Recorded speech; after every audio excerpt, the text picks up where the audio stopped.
இந்த கொஸ்டின் பாருங்க. Prove that any cycle group is abelian. ஸ்டேட்மெண்ட்டை ஃபஸ்ட்டு எப்போவுமே நம்ம வந்து ஸ்டேட்மெண்ட்டை ரீட் பண்ணி பார்க்கணும். இதில் என்ன இருக்குது, இந்த ப்ரூவ் தட்டை மட்டும் விட்டுட்டு வச்சு அதை பாருங்கள். Any cycle group is abelian.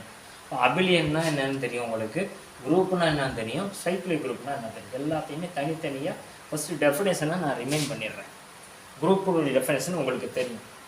ஒரு நான் எம்ப்டி செட்டு, அதில் ஒரு 4 property, closure, identity, associative, inverse. இந்த 4 ப்ராப்பர்ட்டியை சாட்டிஸ்ஃபை பண்ணால் அதுக்கு பேர் குரூப். ஒரு குரூப்பை ஒரு எலமெண்ட்டால் ஜெனரேட் பண்ண முடிஞ்சிச்சுன்னா அதுக்கு பேர் தான் சைக்கிளிக் குரூப். இப்போ அந்த எக்ஸாம்பிள்லாம் உங்களுக்கு போட்டிருக்கேன்.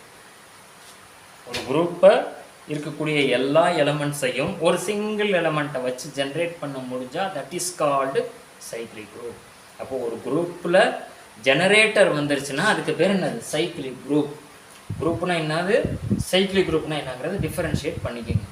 அபிலியன் குரூப் ஒரு குரூப்பில், அதாவது அந்த செட் இருக்கு இல்லையா, ஜியில் இருக்கக்கூடிய எலமெண்ட்ஸ் எல்லாமே எந்த ப்ராப்பர்ட்டியை சாட்டிஸ்ஃபை பண்ணணும், A star B is equal to B star A. ஏயையும் பியையும் நான் மல்டிப்ளை பண்ணுறப்ப பியும் ஏயும் மல்டிப்ளை பண்ணால் ஈக்குவலாக இருக்கும். இந்த ப்ராப்பர்ட்டி வந்தாக்க that is called abelian group. புரிஞ்சிருச்சா? சரி, ஃபஸ்ட் இந்த ப்ரூஃப் என்ன செய்ய போகிறோம்னா, குரூப் ப்ராப்பர்ட்டியுடைய குரூப்புடைய டெஃபினேஷனை யூஸ் பண்ண போகிறோம். ஃபஸ்ட்டு நான் என்ன செய்ய போகிறேன், let G be a group. குரூப்னு எடுத்தாலும் சரி, இல்லை சைக்கிளிக் குரூப்னு எடுத்தாலும் சரி. ஜிபியை குரூப்னு எடுத்துட்டு அடுத்த லைனில் சைக்கிளிக் குரூப்னு அசியூம் பண்ணணும். இல்லை சிங்கிளா லெட் ஜிபியை சைக்கிளிக் குரூப் அப்படின்னு எடுத்தாலும் ஓகே, ஒன்றும் தப்பு. இப்போ சைக்கிளிக் குரூப்னா கண்டிப்பாக அது ஒரு எலமெண்ட்டால் ஜென்ரேட் ஆகணும். அது தெரியும்ல உங்களுக்கு. That is G is equal to A. இந்த மாதிரி ஜியில் இருக்கக்கூடிய எல்லா எலமெண்ட்டும் இந்த ஏயால் ஜென்ரேட் ஆகணும்.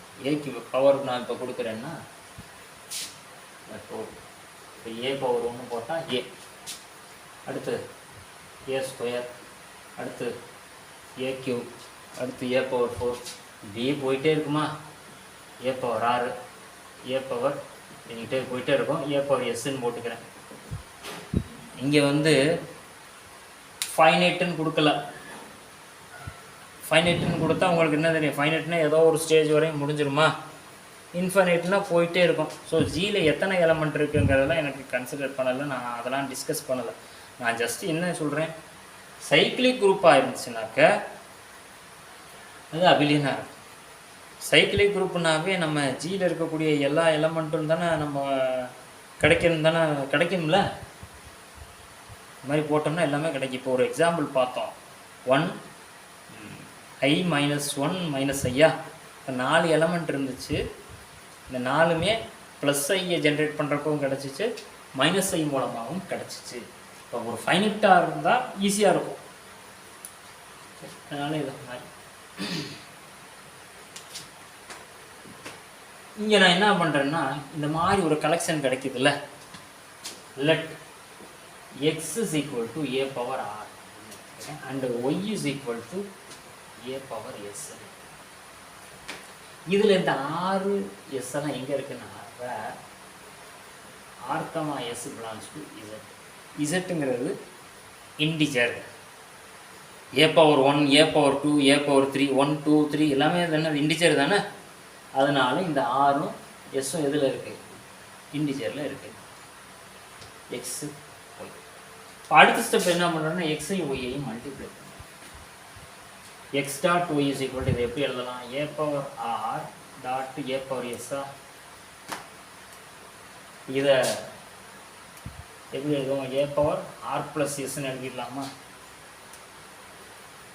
இதை ஏ பவர் எஸ் ப்ளஸ் ஆர்னு போடலாம்ல, அடிஷனில் தான் இருக்குது ரெண்டும்.